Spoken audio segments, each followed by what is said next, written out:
Hello, everyone. My name is Tabitha Strickler, and I'm the Virginia New Teacher Mentor for the program that you have enrolled in.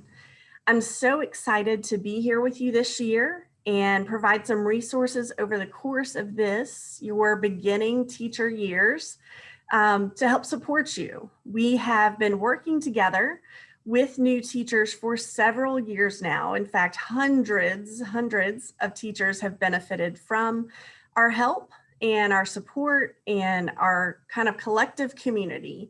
So I'm excited that you will be joining us in your journey in this first or second or third year. And what a year it has been already, right?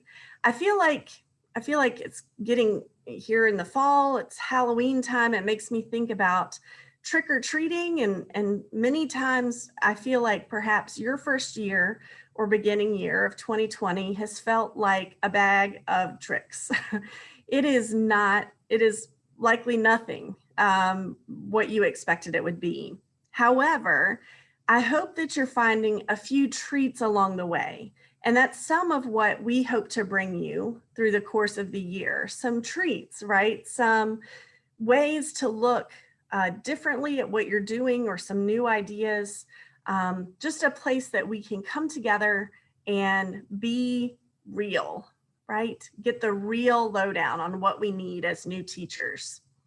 I teach in Colonial Heights, Virginia. I teach high school English and Teachers for Tomorrow at Colonial Heights High School. And this is my 20th year. And I really love working with new teachers. So that is why I have been brought into the fold, and I've been continuing to work with VASCD since then. Our program, Virginia New Teacher Network, this year we're excited about is a collaboration. So VASCD has always been kind of at the forefront of working with new teachers, and for several years now doing this providing of resources throughout the school year for beginning teachers for free. And this year we're excited to have the Virginia New Teacher Support Program join in. So no matter where you're coming from, which area, we are glad to have you.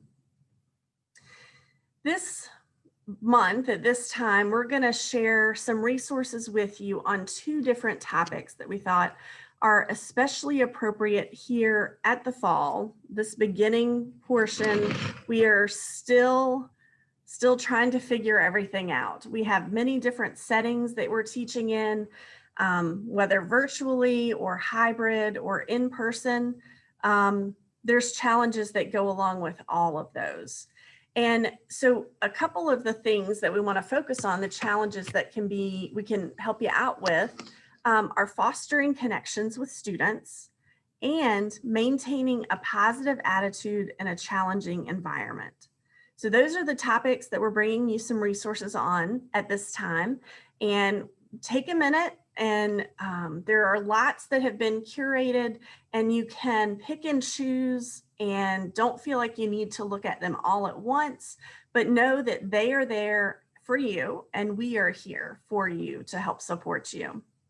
Wanted to go over just a couple of things that helps me, and not as a new teacher, but it helps me continuing in my career, because it is a very, very difficult profession. And you already know that. You already see the difficulty that teaching brings, and then teaching in a pandemic brings all sorts of other issues. So what we're really going to talk to you about this year, it's not just a new teacher thing, because this year we are all doing things that we never thought we would do before. So if you think that this information could be helpful to other teachers in your life, whether new teachers or veteran teachers, pass it along. We are all learning, and we're all in this journey together of growth.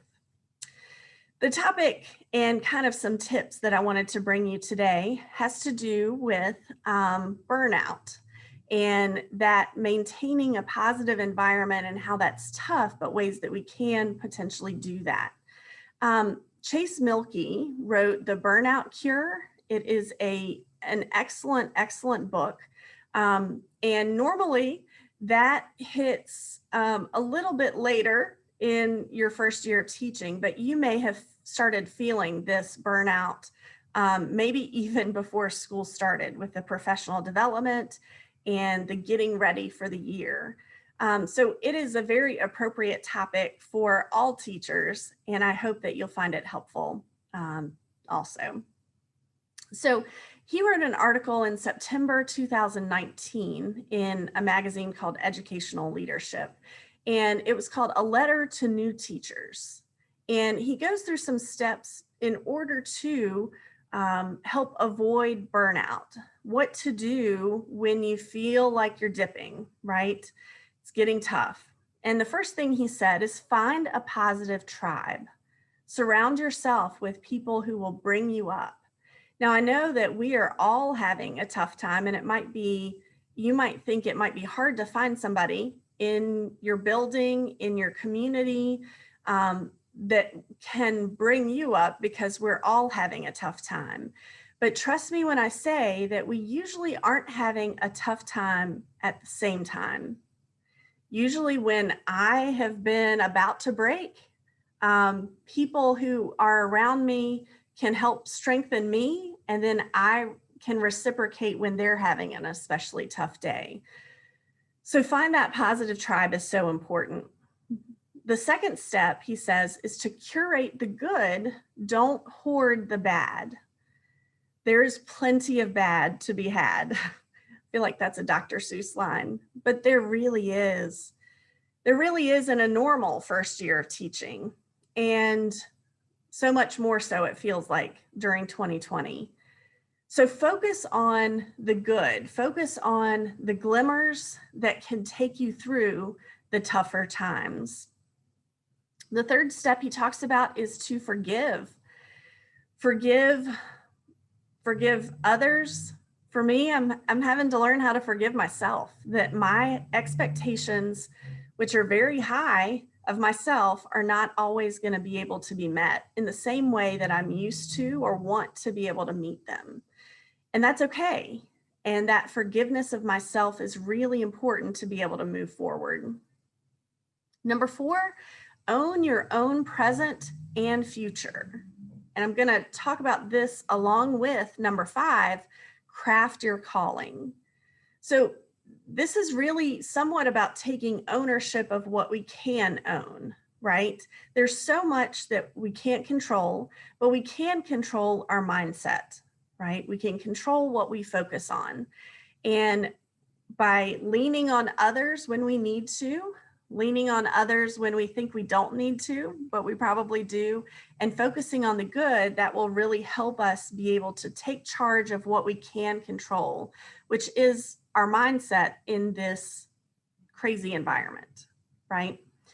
Remind yourself of the who, the why, and the what of what you do.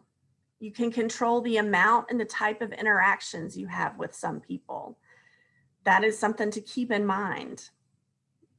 Keep in mind also why you are doing this. Keep in mind why you've entered the profession in the first place. That is a reminder that normal first year of teaching, you would have to continue to remind yourself anyway. Again, so much more so now. We are all trying to remember our why. Lastly, the what. Think about your approach, the scope, the type of tasks that you're asking of yourself and your students, and see what adjustments that you can make. Hopefully those tips, along with the many, many resources you'll find here in the newsletter this month, will help kind of buoy you up a little bit longer, and that you can save that, bookmark it, come back to it. And I can't wait to share some more information with you next month. Take care.